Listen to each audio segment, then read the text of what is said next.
Chers amis BMistes, bonjour, je vais vous montrer aujourd'hui comment remettre en état un top case pour une BMW 1200 RT de février 2005. Voilà, là. Pour avoir regardé quelques forums, je m'aperçois que pas mal de gens ont des problèmes pour démonter entièrement le top case et surtout remettre en état la serrurerie. Je ne vais pas vous détailler comment on change le canon. Il y a déjà des tutos qui sont faits sur le sujet. Donc je vais simplement vous montrer comment remettre en état tout le système de fermeture. Donc au préalable, on aura ouvert le top case.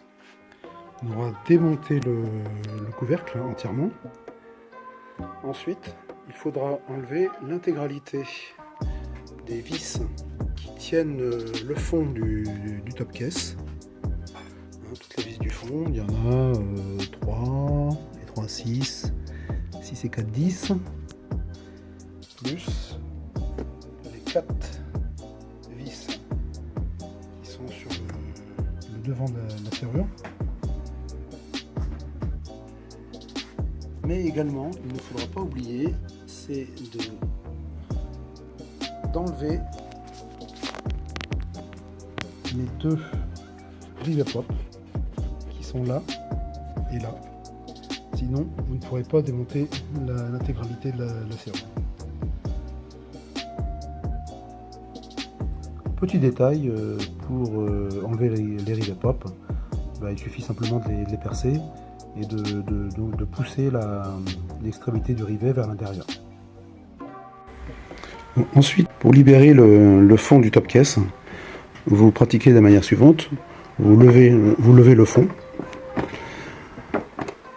Voilà, et il faut dégager les petits ergots qui sont à l'intérieur.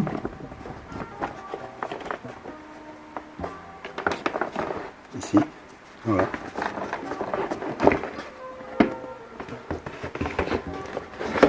Et en fait, ces ergots sont libérés par le fait d'enlever les rivets pop qui sont à l'intérieur. Si vous n'enlevez pas ces rivets pop, vous ne pourrez pas démonter le fond de caisse parce que les ergots vont tenir dans le système de fermeture qui est là. Donc les ergots rentrent par l'arrière, par ici et par là. Ce qu'il faut savoir, c'est que d'origine la serrure n'est pas démontable. Tout le montage est fait en rivet pop, comme par exemple l'axe ici de centrage de cette barrette là. En fait, c'est un rivet pop qui est fixé de l'autre côté. Donc moi, je me suis pas embêté. J'ai enlevé les rivets pop ici et j'ai remplacé ça par des vis de 6. Voilà. Donc il suffit de percer et de mettre une vis de 6 en faisant très attention pour cette partie là d'avoir une tête un peu plus raccourcie. Je vous montrerai un petit peu après comment il faut faire le repérage de la pignonnerie qui est derrière et comment remonter. Pour enlever le rivet pop dont le système de fermeture est placé derrière, il suffit de percer par ici pour faire tomber la partie qui tient sur l'arrière. Une fois que vous avez percé, vous pouvez enlever à ce moment-là les axes. Mais attention à la pignonnerie qui est derrière. Une fois que vous avez enlevé le gros rivet pop, qui tient en fait la serrure, vous percez ensuite en diamètre 6 l'emplacement où il y avait les rivets pop, ce qui nous permettra de mettre des vis après de fixation et d'avoir une serrure qui soit démontable et réparable. Donc pour le montage de la serrure, on va avoir besoin de 2 vis de 6, dont une un peu spéciale, dont il faudra en fait réaliser un petit méplat. Alors pourquoi ce méplat?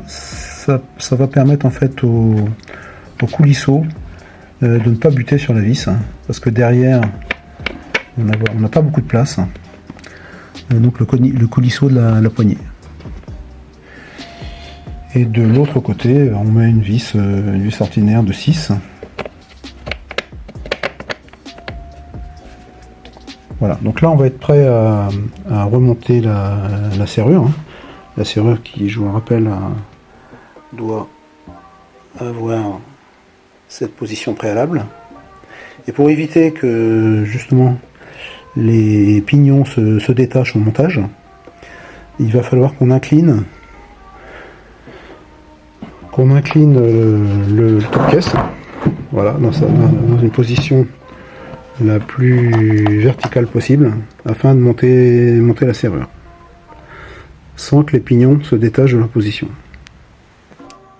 Petit détail pour la vis et le coulisseau.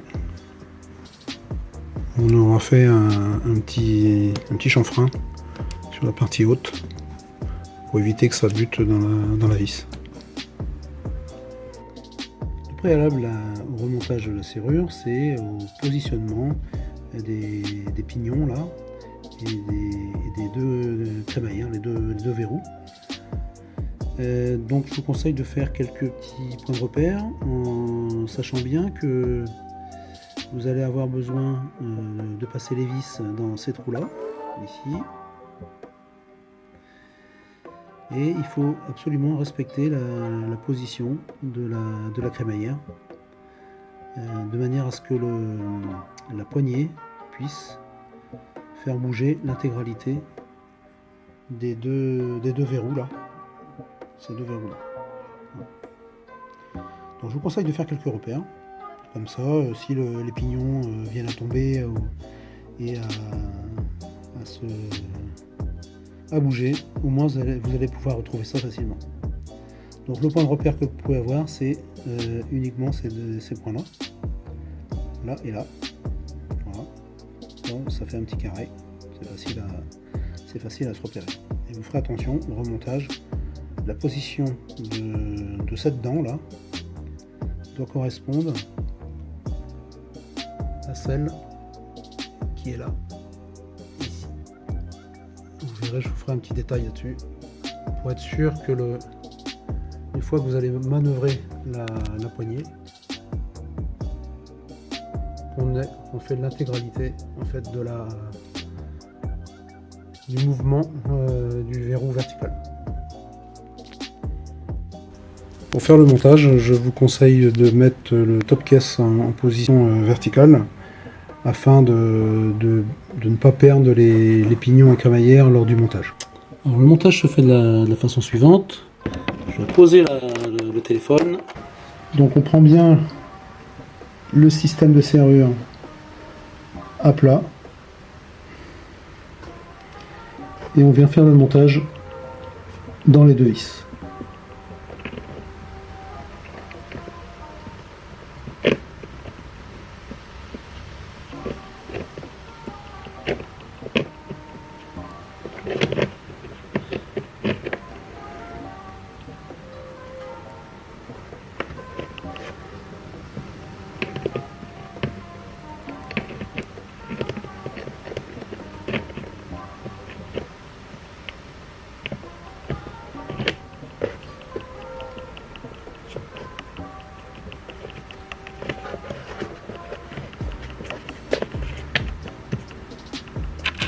Donc là on peut positionner nos écrous.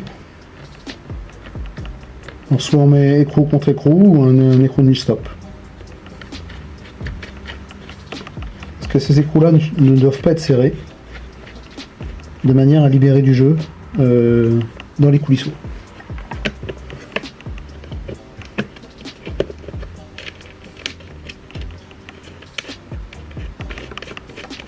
Donc je vous conseille quand même de mettre un écrou nul stop qui vous permettra de positionner exactement l'écrou pour avoir du jeu dans le coulisseau. Précaution supplémentaire, je reprends le téléphone. Il faut que le pignon la dent, il faut que la dent de la manette soit au-dessus de la première dent du coulisseau, de manière à avoir le maximum de course.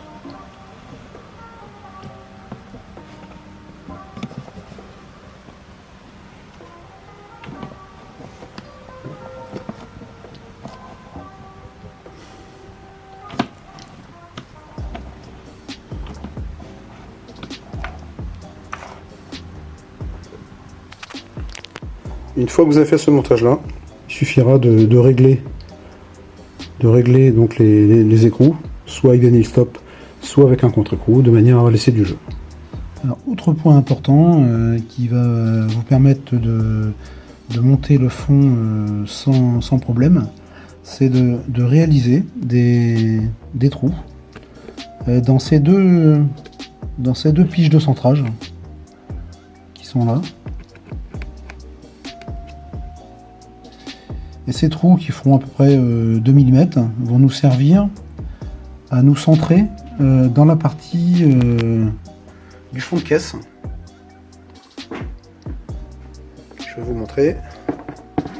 Voilà. Donc en fait, les deux tétons viennent se centrer dans cette partie-là.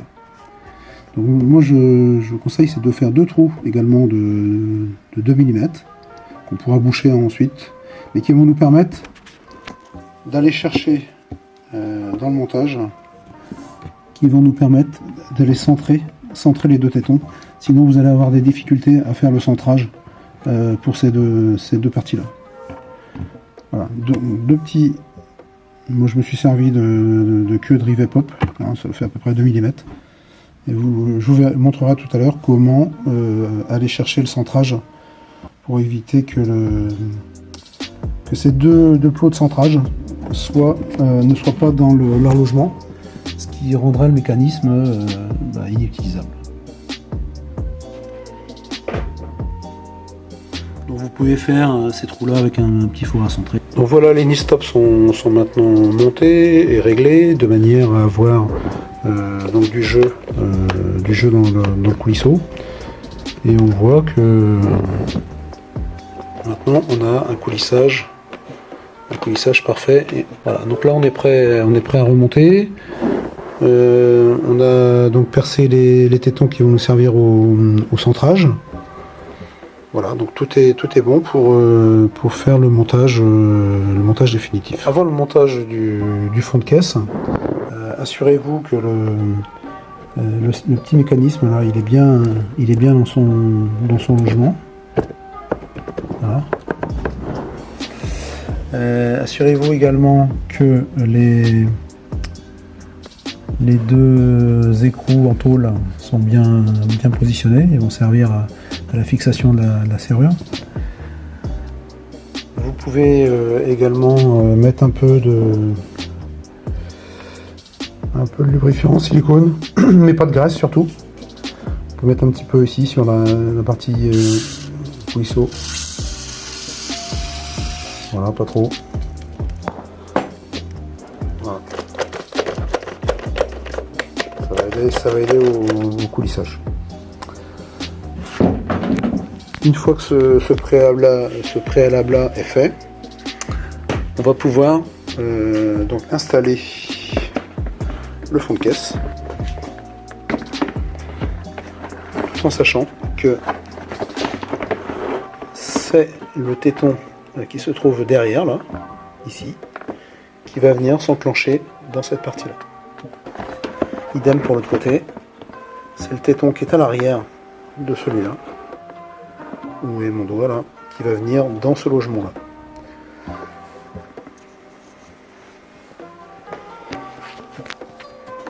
Alors le principe, c'est qu'on commence par l'avant.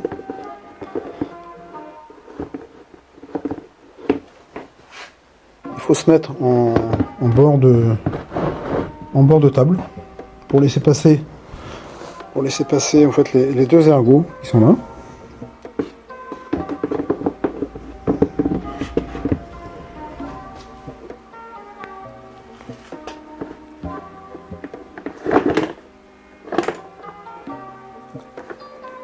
Voilà. Et ensuite, il faut aller positionner les ergots dans les coulisseaux.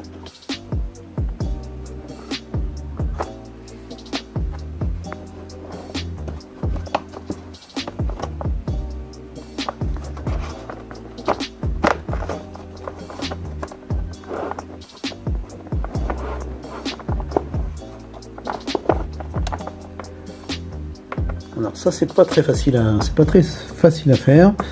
Bon, il faut poser je vais poser le téléphone, je vais le faire. Et ensuite je vais vous montrer comment il faut remettre les rivets pop. Mais également centrer le petit téton de centrage qui est sur le fond de caisse. Une fois que vous avez pu mettre en place les deux ergots là, à l'aide d'un fil de fer, et en même temps un gros tournevis. Il faut mettre un tournevis pour pousser le petit support vers la partie intérieure. Vous allez pouvoir mettre en place donc le rivet pop.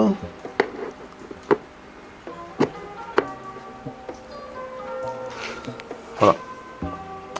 Donc ça, vous faites ça sur chaque côté, là, par là, sans oublier également de faire le centrage, de rechercher donc avec ces deux petits restants de rivet pop, d'aller chercher en fait l'axe de centrage des deux petits tétons qui sont sous le caisson. Voilà, on aperçoit donc le trou du téton dans lequel on va venir mettre donc la partie du rivet que j'ai récupéré.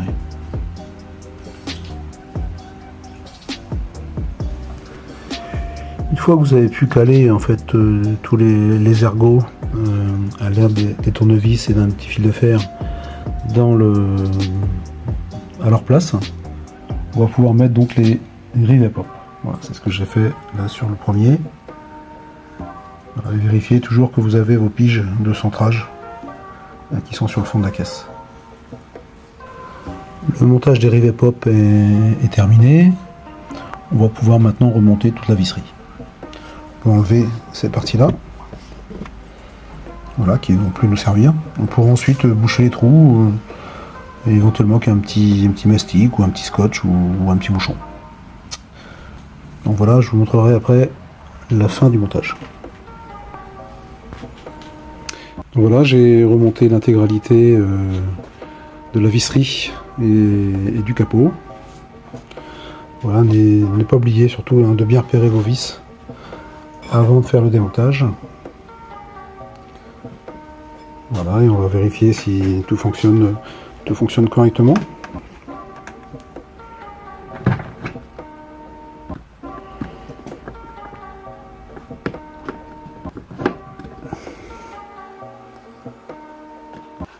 Voilà pour la fermeture, donc parfait. Pour l'ouverture, j'ai juste appuyé sur le bouton, lever la manette,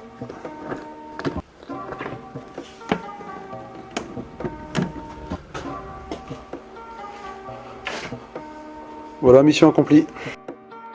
Cher BMiste, j'espère que cette vidéo montée par un expert qui s'appelle Noah vous a plu. N'hésitez pas à liker si cette vidéo vous a intéressé. Ciao à tous.